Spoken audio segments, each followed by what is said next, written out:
Welcome to the Bambanani series. Every child has a right to quality education, and teaching inclusively can contribute to achieving that goal. This series of videos illustrates how teachers are teaching inclusively in South African classrooms. The videos focus on teaching numeracy and literacy in the foundation and intermediate phases. To support participation and learning by all learners, the teachers in the clips differentiate their teaching methodologies, content and assessment strategies, and classroom environment. Let's join hands to teach every child.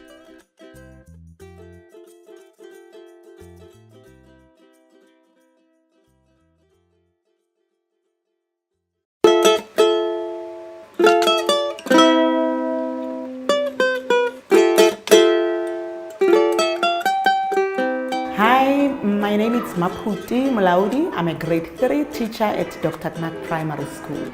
Hello, how are you? Hello, how are you? How are you this morning? Well, normally when we start with the lesson, on Monday we start with the phonics.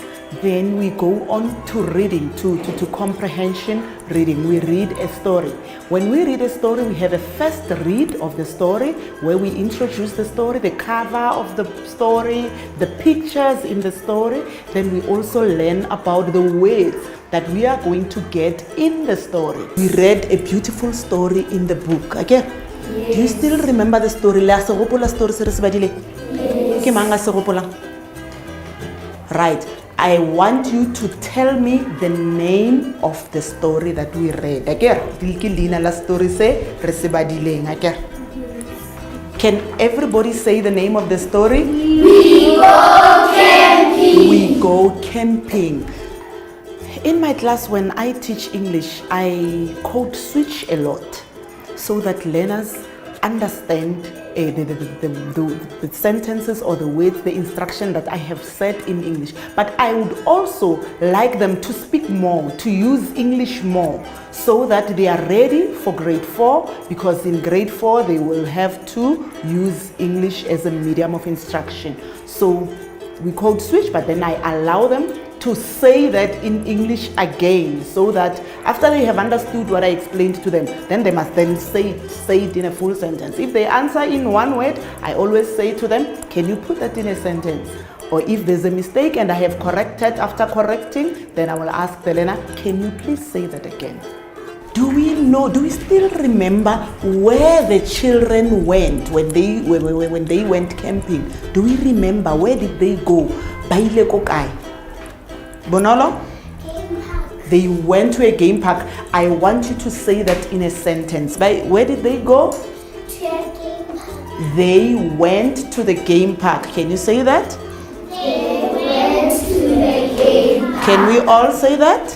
They went to the game park. All right. Then we go on to reading the story the next day, trying to explain and make learners understand what the story is about. Then the third day, we read the story again, trying to understand the characters. I ask the questions, and then we also take out some of the language that is being used in the story. If there's a past tense, there are punctuation marks, there are nouns, there are adjectives, then we also take all those out so that learners understand the story better. Kinyaka hore o mong lo o mong wa lena a lebelele ka mo story ne o se lebelela ga botsa ke re se badile ra ba se bala gape. Yes. Right, I want you to look for nouns. Remember, re rile di nouns ke di naming words ke maina a dilo. Right, I want you to check for anything e o naganang gore ke leina la selo. It's a naming word. O lebelela ga botse ke o lebelela ga botse and o tlo mpotsa gore why o re ntwe ke leina la selo. Today on Thursday now, we extracted the nouns and we wanted to do the plural form of nouns from the story. We took the nouns out of the story, the singular nouns, then we changed them into plurals, and also make sure that learners understand the rules, that you don't just change there's a rule that you need to follow when you change your singular nouns into plural nouns. I want to show you the singular nouns from your story. Animal, you said animal. This is an animal, right? Is it one or is it singular or plural? Singular. Singular, animal. Right, so in plural it will be animals. We'll put it here. It will be. And normally at the end of each and every lesson, because it's a first additional language, English we teach it as a first additional language, we try and do a little game or just a little activity to make sure that learners understood the lesson. And I normally don't want to do it as strict so that learners get scared if they get the answers wrong. So we use the ball toss and many other activities. So in this lesson we use the ball toss just to check if they can remember from the top of their heads singular and plural. And if you make a mistake, we can throw to another one, then let that one say the right answer, we throw it at you. So it's part of correcting, but we are not correcting roughly, we do it nicely, we correct nicely. Dog, Dogs. cat, Cats. pig. Pigs. All right, tree, Trees. elephant, Elephant. flower. Flowers. When we start the English lessons, we normally start with a song. We want to create that transition. They must know that we are moving from another lesson to the next lesson. Then we will sing a song. Then throughout the lesson, when I see that some of them are not concentrating, then I can ask them to do something. Just sing a short song, clap their hands twice, or shout, or anything, then so that I can grab their attention again. And they love songs very much. We've got a lot of songs that they love. Okay? Are we ready for the worksheets? Are we ready to write? Yay! Let's do EA, EA, EA, EA, EA, EA, EA, EA, EA. Now we're going to write. We normally design worksheets and activities in such a way that we have the simple questions, and then we also have the average questions and the more difficult questions, because we have learners are at different levels, so that all of them can attempt the questions.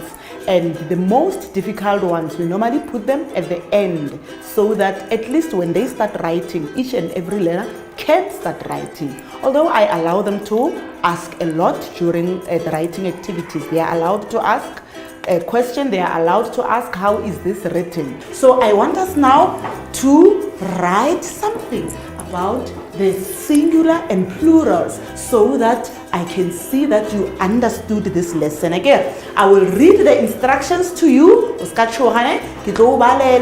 then hore baring, and then ge o khona go bala le wena o tlo khona go bona gore baring a ke re ba bang le khona bala ka English.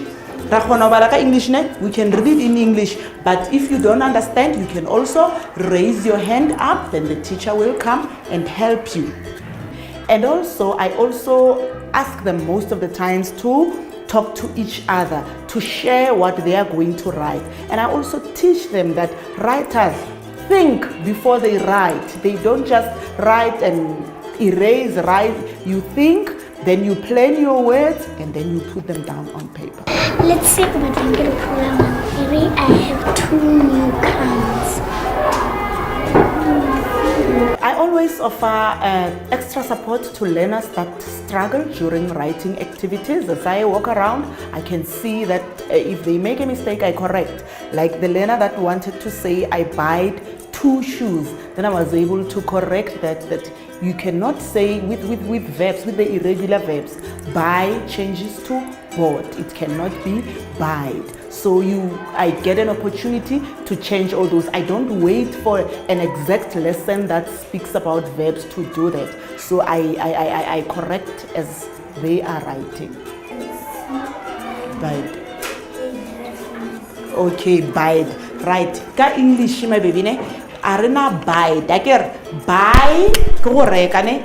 Right, because renali the rules, like I said to you, we've got rules. Then renali manchu I don't go break the rules. Like buy, you ka past tense ikasebe buy, ka past tense ikasebe buy because it breaks the rule. Iba bought, bought. So when you go I buy, I bought. This is what you write when I want to bought.